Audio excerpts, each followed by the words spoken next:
오늘의 이 사건은 우리 주님께서 갈릴리 바다, 갈릴리 호수 그 물 위를 걸으신 사건과 또한 베드로 역시 그 물을 걷게 되는 그와 같은 놀라운 이적 사건을 기록하고 있습니다.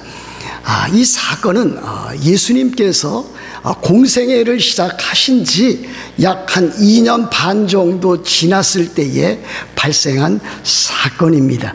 이 시기는 예수님께서 대갈릴리 사역을 통해서 그 갈릴리 지역뿐만이 아니라 그 주변에 있던 심지어 예루살렘과 유다 지방에 있었던 많은 사람들이 예수님께서 가르치시는 그 교훈, 예수님께서 행하시는 그 이적을 보기 위해서 참으로 구름대까지 참으로 몰려들었던 그와 같은 예수님의 인기와 명성이 자자했던 그와 같은 시기였습니다.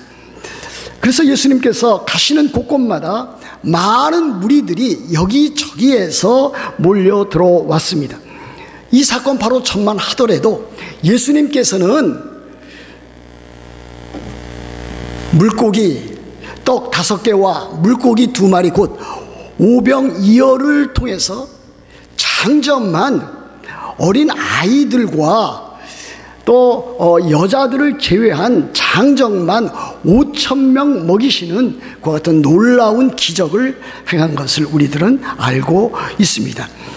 남자 장정만 5,000명이라 그랬으니 거기 함께 따라왔던 한 가정의 식구를 한 4명으로 잡으면 한 2만 명 정도 되지 아니할까, 그렇게도 추산해 볼 수가 있겠습니다. 여하튼 그렇게 많은 사람들을 오병이어의 역사를 통해서 먹이시고 심지어 12바구니를 남기는 그와 같은 일들도 한 것을 볼 수가 있겠습니다. 그런데 소위 이 오병이어의 기적 후에 예수님은 즉시 제자들을 재촉해서 자기가 무리를 보내는 동안에 그 제자들로 하여금 배를 타고 가서 예수님께서 지정하는 건너편으로 가도록 그렇게 명령하신 것을 볼 수가 있겠습니다. 그렇다면 왜 예수님께서 그의 제자들을 다른 곳으로 무리들과 격리시켜서 다른 곳으로 가게 하셨을까요? 여기에는 예수님의 특별한 목적과 이유가 있는 것을 우리들은 성경을 통해서 발견할 수가 있겠습니다. 첫 번째는 예수님께서 오병이어의 역사, 그 기적을 행하시자 많은 무리들이 예수님을 임금 곧 왕으로 삼고자 하였습니다. 억지로 예수님을 임금 왕으로 삼으려 하셨기 때문에 예수님께서는 그것을 마다하시고 또 오히려 자기를 가까이서 따르는 제자들을 다른 곳으로 보내는 일을 보게 됩니다. 오늘 이 기사와 병행 기사를 다루고 있는 요한복음 6장 14절과 15절을 보시면은 이렇게 되어 있습니다. 그 사람들이 예수께서 행하신 이 표적을 보고 말하되 이는 참으로 세상에 오실 그 선지자라 하더라. 그러므로 예수께서 그들이 와서 자기를 억지로 붙들어 임금으로 삼으려는 줄 아시고 다시 혼자 산으로 떠나가시니라 그랬습니다. 예수님을 따르는 많은 무리가 예수님을 붙들어서 예수님을 왕으로 삼고자 했을 때에 아마 그 제자들도 거기에 많이 흥분이 되어 있었을 것입니다. 참으로 예수님, 우리들이 주로 따르는 이 예수님이 메시아임에 틀림이 없다. 이분이 이제 이스라엘 온 유다의 왕이 되실 분이구나. 이렇게 그 무리들과 함께 부하뇌동이 되어서 그 휩쓸리게 되었던 가능성이 얼마든지 있었으리라 생각이 되십니다. 아니 도리어 그 제자들이 무리들보다 앞서서 그 모든 일들을 선동해 나가는, 주도적으로 해 나가는 그와 같은 일들을 해나갔을 가능성도 없지 않아 있었을 것입니다. 그러나 예수님께서는 그것을 말리신 것입니다. 왜 그렇습니까? 예수님께서 이 세상에 오신 것은 이 세상의 왕으로 오신 것이 아니기 때문이었습니다. 이 세상 나라에 왕이 되기 위해서, 임금이 되시기 위해서 오신 것이 결코 아니었습니다. 물론 우리 주님께서는 창조주가 되십니다. 창조하신 모든 만물을, 또 모든 사람들을 다스리시는 그와 같은 왕이 되십니다.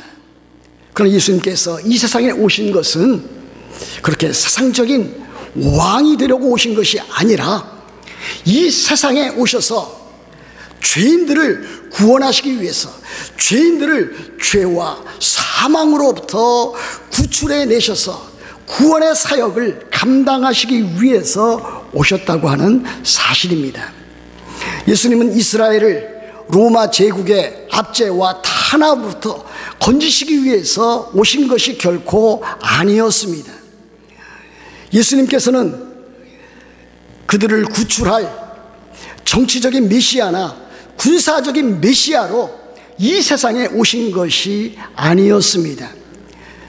만일 백성들이, 그 무리들이 예수님께서 진정 이 세상에 오신 그 목적, 그것을 알고 있었다면, 그것에 점점 접근해 나갔었더라면 그는 예수님을 붙들어 이 세상 임금으로 삼으려고 결코 하지 아니했을 것입니다.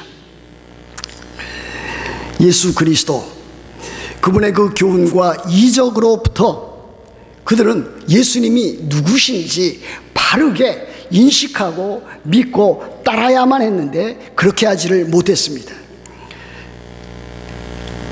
이스라엘 백성들이 따랐던 그 이유는 무엇이었습니까?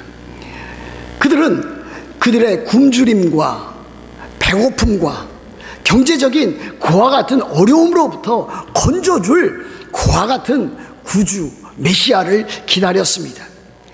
또 그들은 정치적으로 로마 제국의 압제와 탄압으로부터 구출해 주는 그런 세상적인 메시아와 왕으로 여겼던 것을 볼 수가 있겠습니다. 그러나 예수님께서 오신 것은 그와 같은 목적과 이유 때문에 오신 것은 아니었습니다. 요즘도 그렇습니다. 요즘에 많은 교회 다니는 사람들, 교인들, 심지어 그리스도인이라고 하는 사람들조차도 예수님에 대해서, 기독교에 대해서, 기독교회에 대해서 오해하고 잘못 행하는 많은 사람들이 있는 것을 보게 됩니다.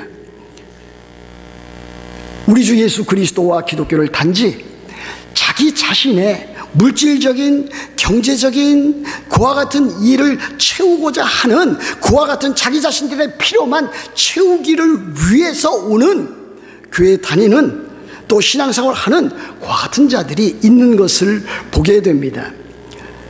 그와 같은 사람들은 결국 어디로 빠져들어갑니까? 잘못된 기복신앙으로 빠져들어갑니다. 그들이 가는 길은 여지없습니다.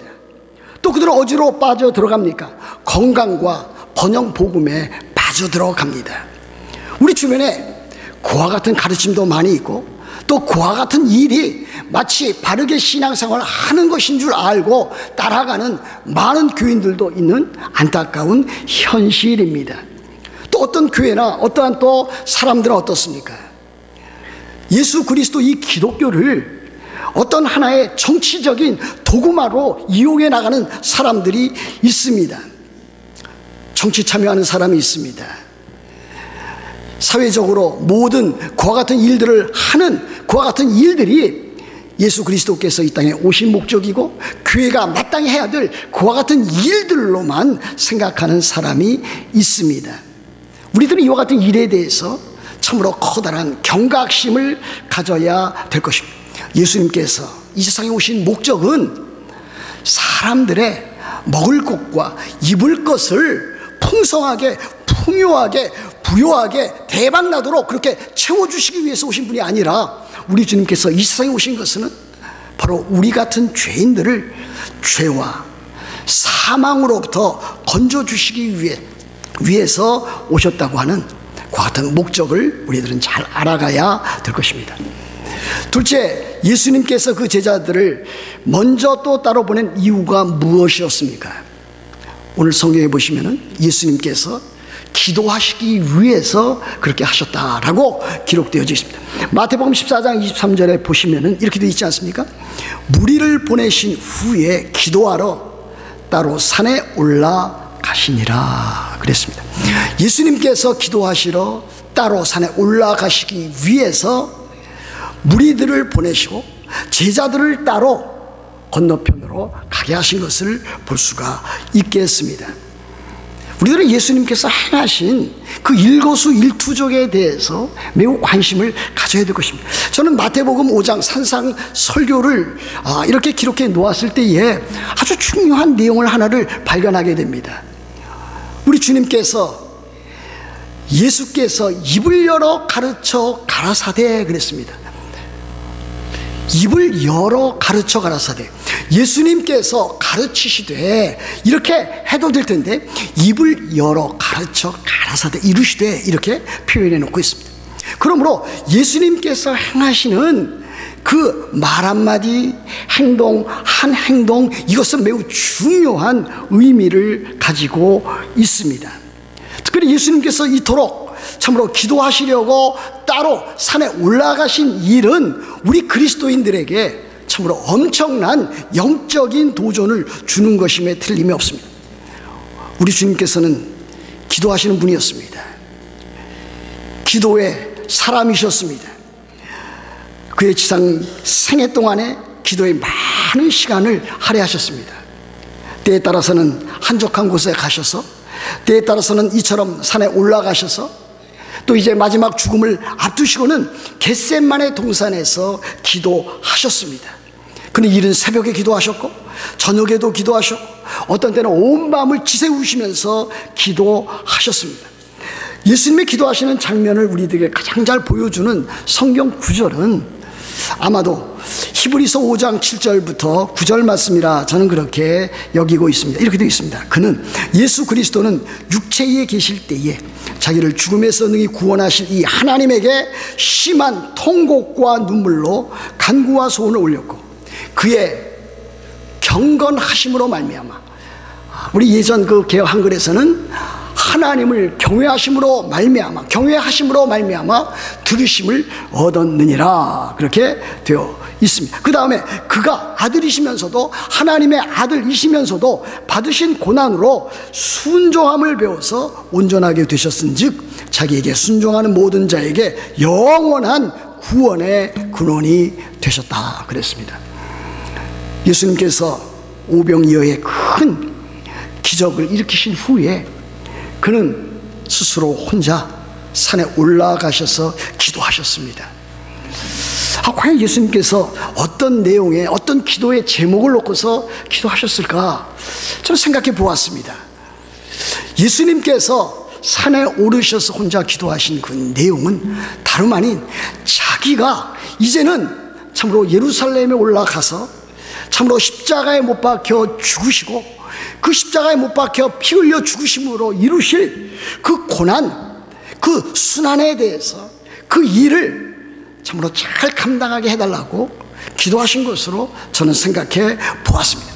마치 예수님께서 겟세마네 동산에서 기도하셨던 것처럼 내 뜻대로 마옵시고 아버지의 뜻대로 하나님의 뜻대로 하여달라고 하는 그 기도를 하신 것처럼 우리 주님께서 그 구원의 그 대업을, 그 성취를 위해서 기도하셨다고 믿습니다. 그 일은 쉬운 일이 아니었습니다. 예수님은 거룩한 의인이셨습니다. 죄를 지으신 적이 없으십니다. 그는 하나님의 아들이셨습니다. 그럼에도 불구하고 그는 죄인이 되어서 죄인으로서 십자가에 못 박혀 죽으셔야만 했던 그 고난, 그것을 견디어 나가셔야만 하셨습니다. 또 예수님은 어떻게 기도하셨겠습니까? 저는 예수님께서 그의 제자들을 위해서 기도하셨다고 또는 생각해 보았습니다. 이제 그의 제자들이 나를 따라서 참으로 하나님의 그 모든 그 구원의 그 큰 일을 드러내고 나타내고 증거해야 되는데 그 일은 스스로 할 수 있는 일이 아니고 자기를 부인하고 자기 십자가를 지고 주 예수 그리스도 자기 자신을 따라야 되는 일인데 그 일을 위해서 우리 주님께서 제자들이 참으로 잘 따라올 수 있도록 십자가의 길을 참으로 따라갈 수 있도록 그렇게 기도했다고 믿는 것입니다. 여러분 그렇지 않습니까? 예수님께서 그렇게 기도하셨다면 우리들도 그렇게 기도해야 될 것입니다. 하나님, 이제부터 저는 참으로 내 십자가를 지고 주님만을 따르겠습니다. 나는 나 자신을 부인하고 주의 영광만을 위해서, 내 자신의 영광이 아니라 하나님의 영광을 위해서, 주의 영광을 위해서 따르겠습니다. 하나님의 나라와 하나님의 교회를 위해서 남은 생에 평생 헌신하며 충성하며 봉사하겠습니다. 뉴욕 만나교회를 위해서 기도하겠습니다. 뉴욕 만나교회를 통해서 이루고자 하시는 하나님의 그 거룩한 뜻을 받들어서 그렇게 믿음으로 사랑으로 살아가겠습니다. 이렇게 기도해야 되지 않겠습니까? 개인의 영적 각성과 교회의 영적 부흥과 성장을 위해서 기도해야 될 것입니다. 쉬지 않고 계속해서 기도해야 될 것입니다. 여러분 어떻습니까? 여러분들 신앙생활을 참으로 하루에도 한 번, 두 번, 또 일주일에도 두어 번, 또 이렇게 점검해 보아야 되지 않겠습니까? 여러분 얼만큼 하나님의 말씀을 읽고 묵상하고 있습니까? 그 말씀을 생명의 양식으로 삼아 나가고 있습니까? 또 여러분은 얼마나 참으로 기도하는 일에 힘써 나가고 있습니까? 사실 지금도 여러분 기도하고 있습니까? 여러분 교회 나오시면은 주일 예배 나오시고 수요 예배 나오시고 어떤 분은 새벽 기도회도 나오시는데 나올 때마다 여러분들은 기도하고 있습니까? 여러분 개인적으로 갖는 그 시간에 경건의 시간은 갖고 있습니까? 여러분이 직장에서 또 일터에서 캠퍼스에서 또 여러분들이 참 교통을 참 편의를 위해서 여러분 또 버스에서 또는 전철에서 이와 같은 일들을 할 때에 여러분 기도하면서 참으로 그렇게 하루하루를 보내고 있습니까? 우리는 예수님을 본받아 예수님처럼 항상 기도하고 또한 기도에 힘써야 될 것입니다. 그런데 이제 그 배를 타고 있던 제자들에게 엄청난 삶의 위기, 생명의 위기가 찾아왔습니다. 예수님이 지정한 장소로 가는 동안에 배가 수리를 떠나서 엄청난 파고를 만나게 되었습니다. 바람이 거스름으로 고난을 당하게 되었습니다. 성경 사복음서를 잘 비교해서 공부해 보시면은 아주 재미나는 장면이 나와 있습니다. 예수님께서 오병이어의 역사를 행하신 곳이 벳세다였습니다. 그런데 예수님께서 그 제자들에게 가라고 하신 곳도 역시 벳세다였습니다. 그래서 어떤 사람은 이 성경이 모순이 되었다 이렇게 말하는 사람까지 있습니다. 그렇지 않습니다. 예수님께서 기적을 행하신 장소는 줄리어스 벳세다라고 하는 곳이었습니다. 그러나 또 하나의 벳세다는 갈릴리 벳세다입니다. 그러므로 벳세다에서 벳세다는 이름은 똑같지만 한 장소에서 다른 장소로 옮겨가라고 하는 우리 주님의 말씀이셨습니다. 여하튼 그렇게 하는 동안에 참으로 배가 엄청난 파고를 만나서 거기에 탔던 제자들은 생명의 위기에 놓여져 있었던 것을 보게 됩니다. 오늘 성경에 보면은 그때가 밤 4경쯤 되었다고 했습니다. 이 로마 시간으로 밤 4경이라고 하는 것은 밤 3시부터 밤 6시까지 이제 그날 시작하는 6시 전까지 바로 그 3시간을 일컬어서 밤 4경이라 그렇게 말을 합니다. 그러므로 제자들이 참으로 배를 타고 떠나서 그와 같은 풍랑 가운데 예수님을 만날 때까지 참으로 헤매고 고통스러워했던 시간은 그들 가운데 어부들도 많이 있었지만은 적어도 한 10시간 정도 그렇게 생명의 위기 가운데서 고군분투했다라고 하는 것을 우리들이 알 수가 있겠습니다. 그때 예수님께서 그들을 보셨다고 했습니다. 예수님께서 제자들이 있었던 그 배로 오셨습니다. 근데 성경에 보면 그 배를 지나가시려고 하는 것 같은 표현이 있습니다. 그것은 예수님께서 무심하셔서 그 배 탄 제자들을 지나가려고 하신 것이 아니라 제자들이 잘 볼 수 있도록 그 밤 가운데 잘 볼 수 있도록 그렇게 하신 것입니다. 예수님께서 물 위를 걸으셨습니다. 예수님께서 갈릴리 바다 그 호수를 걸으셨다라고 하는 것은 예수님께서 그 자신이 하나님의 아들이신 것을 보여줍니다. 예수님의 그 신성을 나타내 보여줍니다. 예수님께서 참 하나님이신 것을 나타내 보여준다고 할 수가 있습니다. 제자들은 예수님을 보고서 너무 놀란 나머지 그를 일컬어서 유령인가 그렇게 여겼다고 했습니다. 그리고 소리를 질러 댔습니다. 이때 예수님께서 즉시 말씀하십니다. 27절 매우 중요한 말씀 아닙니까? 안심하라, 나니 두려워하지 말라, 이렇게 우리 주님께서 말씀을 하십니다. 영어 성경 제가 NIV 그리고 또 ESV 영어 성경을 찾아보았습니다. 영어 성경이 이렇게 되어 있습니다. NIV에서는 take courage 그랬습니다. 용기를 가져라. 그런데 또 ESV에서는 take heart, 하트를 가져라. 참으로 마음의 안심을 그렇게 가져라, 그렇게 표현해 주고 있습니다. 더 중요한 것은 그 다음입니다. 예수님이 무엇이라고 말씀하셨습니까? 나니 그랬습니다.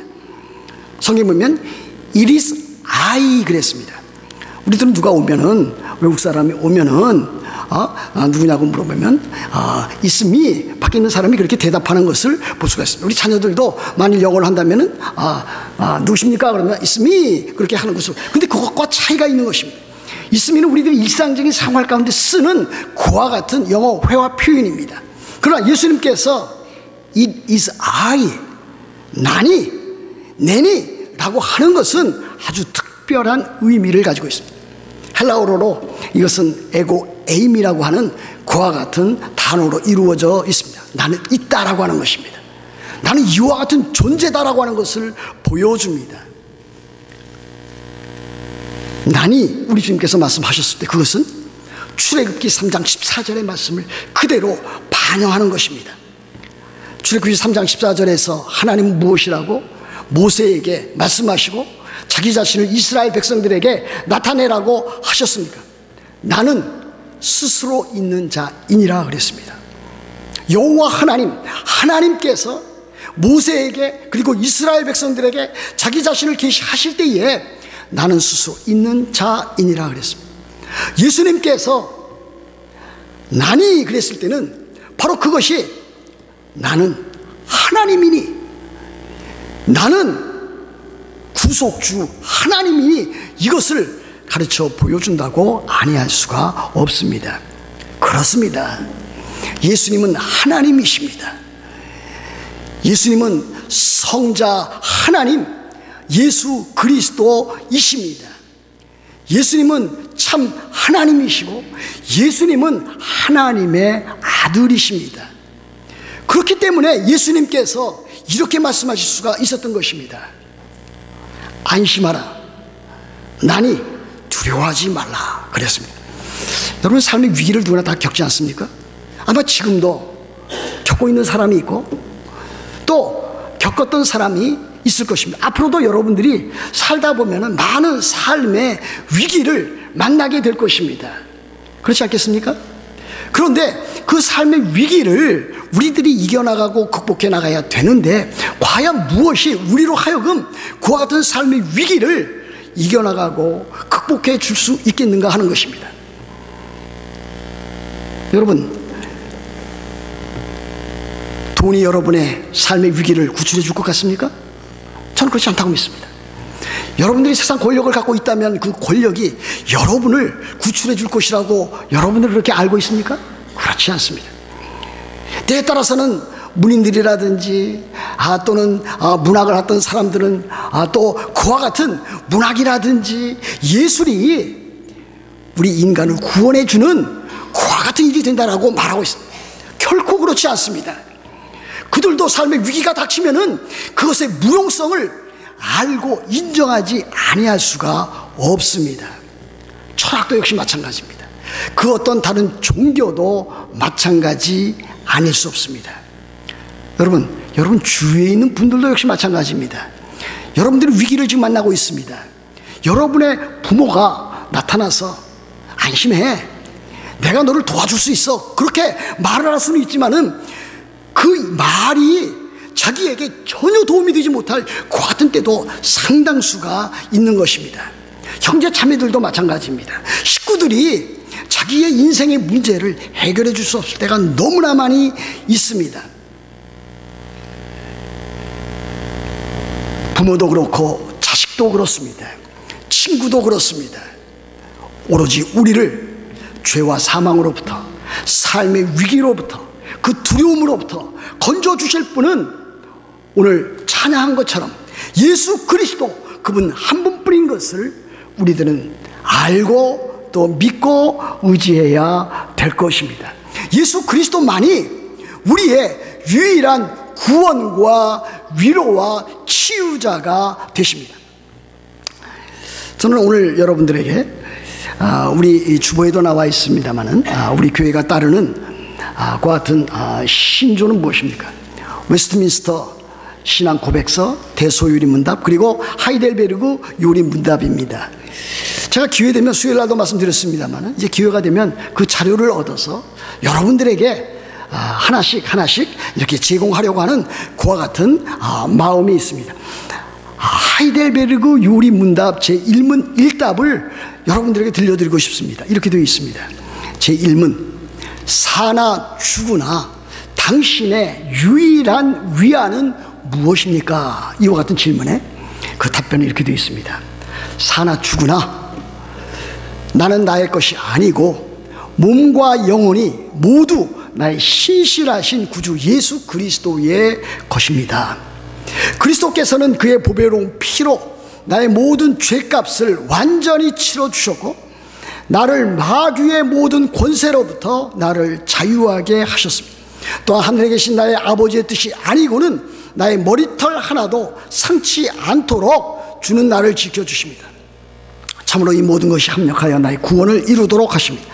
내가 주의 것이기에 주께서 그의 성령으로 나에게 영원한 생명, 영생을 확신시켜 주시고 나의 온 마음을 다하여 기꺼이 그리고 신속히 주를 위하여 살게 하십니다. 이것이 나의 유일한 위안입니다.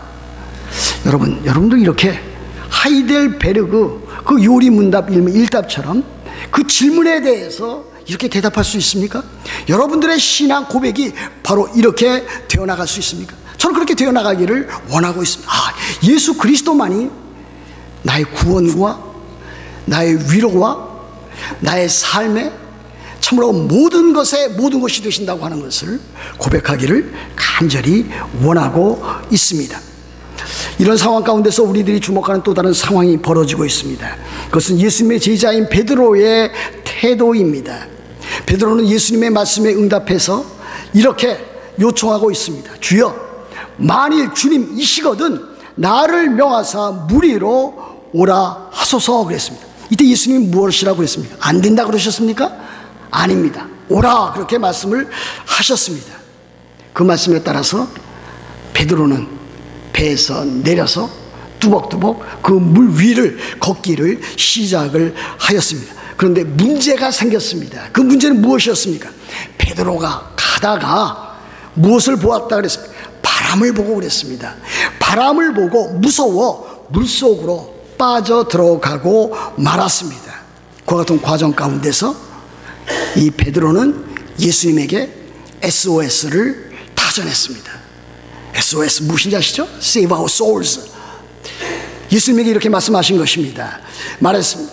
주여 나를 구원하소서. Lord save me 그랬습니다. 예수님이 이에 대해서 즉시 손을 내밀어서 베드로를 붙잡으면서 말씀하셨습니다. 믿음이 작은 자여 왜 의심하였느냐 그렇게 물었습니다. 베드로의 이와 같은 태도에 대해서 우리들은 설왕설래할 수가 있겠습니다. 베드로는 매우 기질적으로 충동적인 사람이었습니다. 다른 사람들보다 모든 일에 앞장서서 일을 진행했고 앞장서서 발언해 나갔던 그와 같은 사람입니다. 우리들 주변에도 참으로 베드로와 같은 그 기질상의 그와 같은 비슷한 사람들을 많이 만납니다. 그래서 어떤 사람은 이 베드로의 이와 같은 태도가 정말 바람직한 믿음의 태도인가 그것에 대해서 질문하는 사람도 있는 것을 보았습니다. 그러나 중요한 것은 베드로가 만났던 가장 중요한 문제는 그가 바람을 보고 무서워했다라고 하는 사실입니다. 여러분, 우리는 베드로가 믿음이 없었다 그렇게 단정 지을 수가 없습니다. 베드로는 분명 구원을 얻는 그 믿음을 갖고 있었습니다. 그래서 예수님을 따랐고 예수님의 말씀에 경청을 했습니다. 예수님을 만났을 때 나는 죄인이로소이다, 나를 떠나소서, 이렇게 고백할 수 있는 사람이었습니다. 진정 그는 예수 그리스도를 따르는 구원 얻은 신앙을 갖고 있었습니다. 그런데 그가 문제가 된 것은 삶의 환경에 그가 거기에 굴복하고 말았다고 하는 사실입니다. 그는 믿음을 갖고 있었지만은 그 믿음을, 구원 얻는 믿음을 삶 가운데 적용하고 실천에 옮겨서 그 삶의 모든 역경과 시련을 이겨나갈 만한 그와 같은 믿음은 갖고 있지 않았습니다. 그래서 그와 같은 베드로의 자세와 믿음에 대해서 믿음이 작은 자여, 이렇게 우리 주님께서 말씀하고 계신 것을 볼 수가 있겠습니다. 여러분, 과연 그렇습니다. 믿음이라고 하는 것은 지난주에 말씀드렸듯이 삶을 통해서 그 믿음이 진짜냐 가짜냐 하는 것이 드러나게 되어 있습니다. 정말 구원받지 못한 사람이라면 그와 같은 시련 가운데서 완전히 주님으로부터 돌아서는 불신자의 모습을 보일 수밖에 없습니다. 그러므로 믿음이라고 하는 것은 항상 위기 가운데 그 사람이 구원받은 믿음을 갖고 있느냐, 그렇지 아니하냐, 그의 믿음이 진짜냐 가짜냐, 그것을 판별해 줍니다. 예수님께서 참 그의 제자들에게, 그를 따르는 무리들에게 참 씨 뿌리는 비유를 말씀을 하셨습니다. 거기에서 나와 있는 것들도 마찬가지입니다. 시련이라고 하는 것, 그것은 그 사람의 그 신앙의 존재 여부를 판가름하는 것과 같은 것이다. 그리고 또 한 가지는 무엇입니까? 사람의 시련이라가 또는 위기라고 하는 것은, 삶의 위기라고 하는 것은 그 사람의 믿음이 진정 큰 믿음인가 작은 믿음인가 하는 것을 드러내주고 밝혀준다라고 하는 사실입니다. 구원받은 믿음은 있습니다. 그러나 그 사건과 그 위기와 그 환경에 따라서 그 믿음이 큰 믿음인지 작은 믿음인지 하는가 드러난다고 하는 사실입니다. 베드로는 큰 믿음을 갖고 있지 못했습니다. 그는 환경에, 그는 파고에, 그는 바다 물결을 보고 그는 두려워하고 그는 의심을 하였습니다. 그러나 예수님께서는 그에게 믿음이 작은 자여 왜 의심하였느냐, 그렇게 말씀을 하고 있습니다. 그렇다면 우리들의 믿음은 어떠해야 될 것입니까? 베드로처럼 환경을 보다가 환경에 굴복해서 참으로 신앙생활에 실패하는 그와 같은 일에 떨어지지 아니해야 될 것입니다. 오히려 그 환경과 상황과 조건을 이겨나가는 참으로 큰 믿음의 소유자가 되어야 될 것입니다. 큰 믿음이라고 해서 어떤 사람은 매우 부정적인 견해를 갖고 있는 사람이 있습니다. 그래서 그 뜻을 이해하면은 여러분들이 충분히 참으로 바른 신앙을 가질 수 있으리라 믿습니다. 큰 믿음이라고 하는 것은 어떤 얼토당토한 그와 같은 것을 상상하거나 그것을 얻고자 하는 그와 같은 것이 아닙니다. 큰 믿음이라고 하는 것은 백부장의 믿음처럼 환경을 이겨나가는 믿음입니다. 상황을 극복해 나가는 믿음입니다. 오직 예수 그리스도만 믿고 의지하고 신뢰하는 그와 같은 믿음입니다. 의심하지 아니하고 확신을 가지는 그와 같은 신앙입니다.